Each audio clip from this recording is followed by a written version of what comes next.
안녕하세요. 네.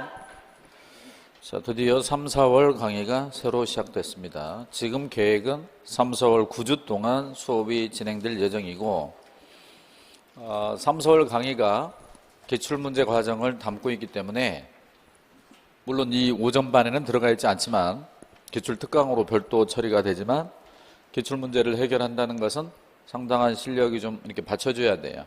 그래서 좀 더 수업이 세밀하게 이렇게 진행될 수 있다. 그 기출문제를 해결할 수 있을 만큼 그렇게 여러분이 감안하시고 시작한 이상 4월 말까지 일단 열심히 꾸준히 이렇게 포기하지 말고 해야 되겠어요.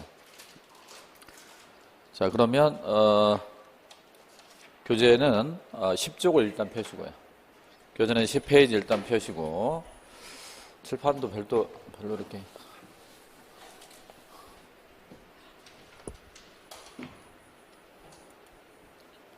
자, 잠깐 보십시오.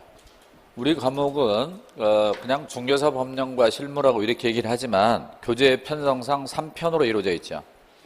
1편이 공인중개사 법령, 2편이 부동산거래 신고 등에 관한 법령, 그리고 중개 실무 이렇게 돼 있고 전통적으로 이쪽에서 70% 그러니까 약 28문제 내외로 이쪽이 다 합쳐서 12문제 내외로 이렇게 출제가 된다고 하고 실제로 그렇게 출제를 해왔는데 작년에는 중개사 법령이 22문제 그리고 중개 실무 이렇게 해서 중개 실무 파트에서 18문제가 출제됨으로써 이 출제 비중이 완전히 깨졌어요.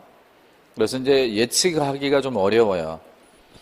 그런데 저는 이제 일단 예측하기는 이번 34회 때는 이쪽에서 25문제 정도 이쪽에서 15문제 정도 이렇게 예상을 하고 일단 시험 준비를 합니다.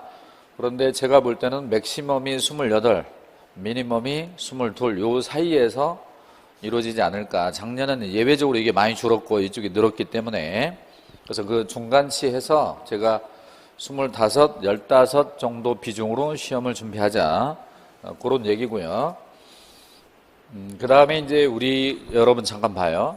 이쪽은 제한된 법령에서 시험을 내기 때문에 난이도가 상대적으로 낮습니다. 일부 어려운 부분이 있긴 하지만 그래서 시험은 이쪽이 조금 더 어렵다는 거예요.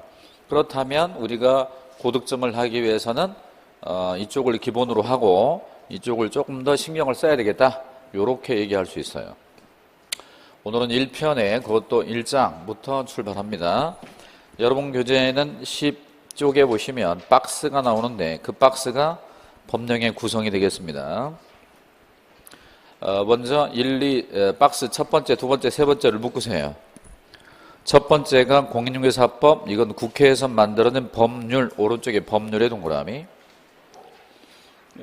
이거를 우리는 줄여서 공인자를 빼고 중개사법 이렇게 얘기하면 돼요. 변호사를 규제하면 변호사법이고 법무사를 규제하면 법무사법이며 우리 중개사를 규제한다면 중개사법 이렇게 되는 거고 국회에서 만들어진 법률, 행정부로 이송이 되면 대통령이 이것을 시행하기 위해서 하위 법을 만드는데 그게 시행령이에요. 시행령의 동그라미, 시행령은 대통령이 만든 법이기 때문에 대통령령이라고 합니다. 시험에서는요 대통령령이란 말과 시행령이란 말이 같이 튀어나와요. 그 다음 셋째 칸에 보면 시행규칙이 있는데 이것은 중개사법과 시행령에서 위임한 내용을 구체적으로 하는 규정이죠. 그러니까 중요도가 떨어지는 잡다한 거고요. 그 시행규칙에다가 메모하세요. 모든 법정서식이라고 써요. 모든 법정서식. 무슨 얘기냐면 여러분이 이제 공부를 하다 보면 확인설명서가 4종류가 있습니다. 그게 다 시행규칙에 있고요. 그리고 뭐 등록신청서라든가 여러분이 보게 될 나중에 자격증 양식이라든가 등록증 양식이라든가 휴업, 폐업, 신고서 양식이라든가 이런 것도 다 시행규칙에 들어있습니다. 이거는 국토교통부 장관이 만든 것이기 때문에 국토교통부령 그럽니다. 시험은 시행규칙이란 말과 국토교통부령이 다 같이 나타날 수 있습니다. 그런데 여러분 요 세 가지는요 전국적으로 시행돼요? 그 지역에서만 시행돼요?